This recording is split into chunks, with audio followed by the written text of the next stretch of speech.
Igbo bụ Igbo, ekele m unu. Ọlọlọ Nneka Chimezie na-ekwe aka nọkwa n'ọnọdụ Igbo. Kedu ebe ị nọ?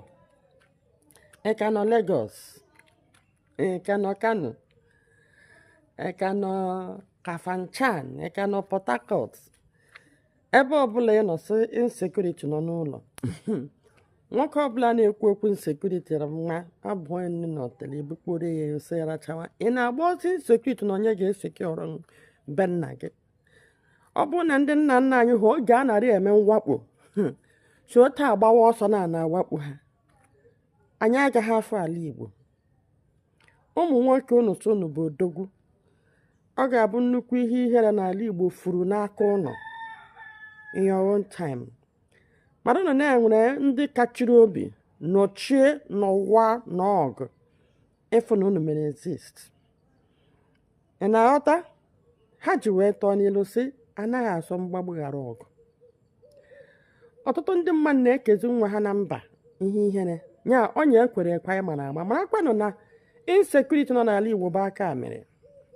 Gịnị ka eji wee mee insekuriti n'ala Igbo? Ka anyị kwụsị maka na ha ma na ndị Igbo awa culture bonded us. Ka anyị kwụsị ịdị na-alọta ụlọ na-eke nwa anyị dị. Ka anyị kwụsị ịdị na-ebunata ozu n'eli. Unu lee the attack most of them na-eme achọ ili ozu emewe attack, achọ ịgba akwụkwọ emewe attack. Ka uche unu dị ya achọwa settlement. Igbo ejighị ụjọ. Ana m akpọ Igbo niile ebe ọbụla unu latawa na village na Osubirile. Ana m alọta ụlọ enwere ife na-eme n'ụlọ, ụlọ dị peaceful. Ọ ya kpatara unu ga-eji ama na ihe na-eme n'ụlọ wa aka mere. It is sponsored to put fears. Anya ihe na-eme na federal government aka ya dị na ya pụta bịa gọpụ ya na enwere plan mgbe a na-afọm APC ka ananaghị ala Igbo jihad. Britain aka ha nọ na some Islamic extremists aka ha nọ na ndị Yoruba na-ekpe isha ala na-eme Muslim aka ha nọ na ya.